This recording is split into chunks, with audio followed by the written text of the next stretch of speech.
1984 के बाद पहली बार केंद्र में किसी पार्टी की पूर्ण बहुमत की सरकार आई है और इसका असर केंद्र के चेहरों के तौर पर साफ देखा जा रहा है। प्रधानमंत्री नरेंद्र मोदी की कैबिनेट में इसके विजन का अक्स देखा जा सकता है। हम अगले आधे घंटे आपको सुनाएंगे मोदी के नए मंत्रियों को।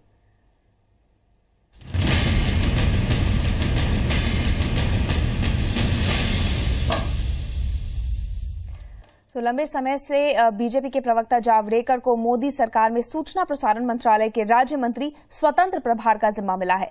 जावड़ेकर क्या कह रहे हैं, आइए सुनते हैं। टीम मोदी तैयार है अच्छे दिन लाने के लिए। हमारे साथ है सूचना प्रसारण मंत्री प्रकाश जावड़ेकर। सर, आपके लिए क्या प्राथमिकताएं होंगे सूचना प्रसारण मंत्री के तौर पर? नहीं, पहले तो प्रेस की आजादी है और प्रेस की विस्तार है और लोगों के जागरूक करने का इससे ज्यादा कोई बड़ा दूसरा साधन नहीं है। और इसलिए सब प्रकार के मीडिया फले फूले और कंस्ट्रक्टिव क्रिटिसिज्म भी हो चलेगा और एक आजादी का माहौल में लोकतंत्र को मजबूत करना, ये सरकार और मीडिया का दोनों का मिलकर काम है। और इस लोकतंत्र के लिए हम दोनों बहुत उपयुक्त साधन है, मैं मानता हूं। और इसमें कोई भी दिक्कतें होगी मैं आज चार्ज लूंगा, उसके बाद हम बात करेंगे। एक सवाल एनवायरमेंट मिनिस्ट्री पर। नरेंद्र मोदी जी ने चुनाव प्रचार के दौरान कहा था जयंती टैक्स लगता है, विकास मुद्दा है मोदी का। बिल्कुल, विकास और पर्यावरण में कैसे संतुलन बनाएंगे? बिल्कुल बन सकता है, क्योंकि पर्यावरण संतुलन और विकास ये एक दूसरे के विरोधी नहीं है, एक दूसरे के साथ चल सकते हैं, हाथ में हाथ पकड़ के आगे जा सकते हैं, देश को आगे ले जा सकते हैं। तो वहीं देश की नई अल्पसंख्यक मामलों की मंत्री नजमा हेपतुल्ला का मानना है कि इस सरकार में हर वर्ग का विकास होगा। नजमा ने दावा किया है कि हर अल्पसंख्यक तबके को इंसाफ मिलेगा। प्राथमिकता तो मैं नरेंद्र मोदी जी से बात करके ही तय करूंगी, क्योंकि गाइडेंस तो प्राइम मिनिस्टर से लेना पड़ेगी।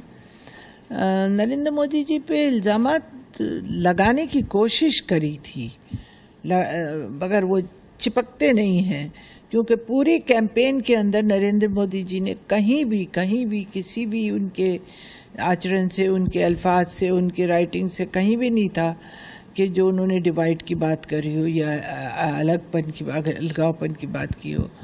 तो मुझे लगता है कि ये जो अफवाह फैलाने की कोशिश थी ये बहुत गलत थी। किस तरह से मैम फोकस आपका रहेगा उन वर्गों पर, खासकर मुस्लिम कम्युनिटी पर, ताकि वो अब बीजेपी के साथ और ज्यादा में जुड़े? देखिए, हम लोग पॉजिटिव पॉलिटिक्स में बिलीव करते हैं। ये कदम कांग्रेस का तरीका होता था कि कदम ऐसे उठाओ कि उनकी वोट बैंक पॉलिटिक्स मजबूत हो। नरेंद्र मोदी जी का ऐसा रवैया नहीं है।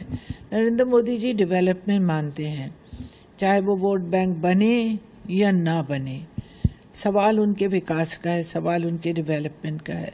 तो यही लक्ष्य लेके हम लोग आगे बढ़ेंगे। ये जो माइनॉरिटी कम्युनिटीज हैं, उनका क्या हालत है? क्या लगता है आपको, कितना डेवलपमेंट इस वक्त हुआ है या किस कंडीशन में अभी हैं? अभी तो मैंने देखा नहीं है पूरे तौर पे। आज तो मैं जाके चार्ज लूंगी तो जो भी डेटा कलेक्ट हुआ है उसको देखूंगी। मगर आम तौर पे देखा जाए तो माइनॉरिटी की हालत कुछ अच्छी नहीं है।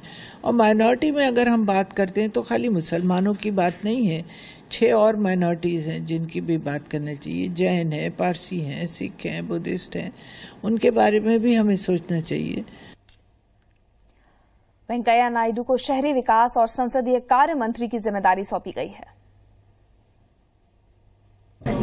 देश के शहरी विकास मंत्री वेंकैया नायडू हमारे साथ हैं। वेंकैया जी, क्या प्रायोरिटीज रहेंगी? आज शाम को कैबिनेट का पहला बैठक होगा, इसमें हम लोग चर्चा करके तय करेंगे पार्लियामेंट के बारे में क्या करना, और मंत्रालयों के बारे में भी। मेरा दोनों सचिव, पार्लियामेंट्री अफेयर्स सचिव और अर्बन डेवलपमेंट का सचिव आके मुझे पहले ब्रीफ करेंगे।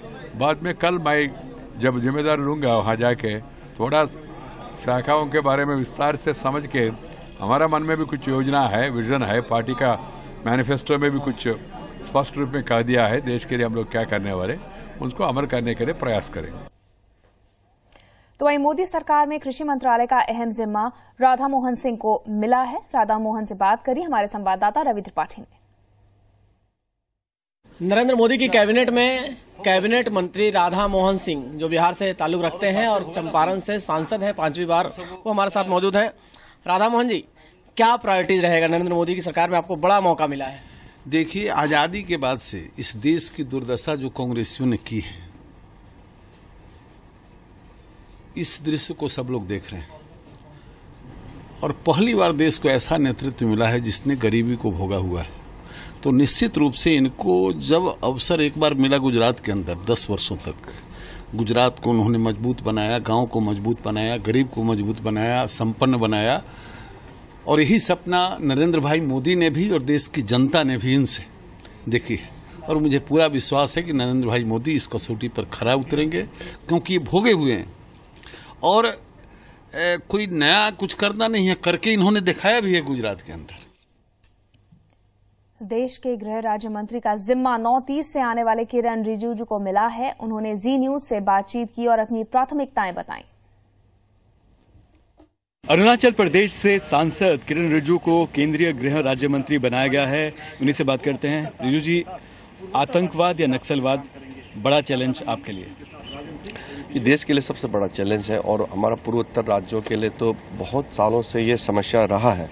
उसको हल ढूंढने में और उसको समाधान करने में इस सरकार को बहुत कुछ करना पड़ेगा, क्योंकि पिछली यूपीए 1 और यूपीए 2 के दौरान हमने बहुत बातें रखा था और मैं जब सांसद थे तब भी मैंने पार्लियामेंट में भी बहुत चीज़ें मैंने रखा था। कुछ हल हुआ, कुछ पूरा जो हमारा इच्छा के अनुसार नहीं हुआ, बहुत सारे बातें हैं। रिजिजू जी, ये भी बात हो रही है कि आंतरिक मंत्रालय जो है एक अलग से बनाया जाएगा और प्रधानमंत्री ऑफिस के अधीन होगा। आपको क्या लगता है कि अलग होना चाहिए गृह मंत्रालय से या फिर गृह मंत्रालय के साथ ही रहना चाहिए आंतरिक मंत्रालय? देखिए, बहुत सा मंत्रालय को भाग करना या उसको मिलन करना ये तो प्रधानमंत्री तय करते हैं।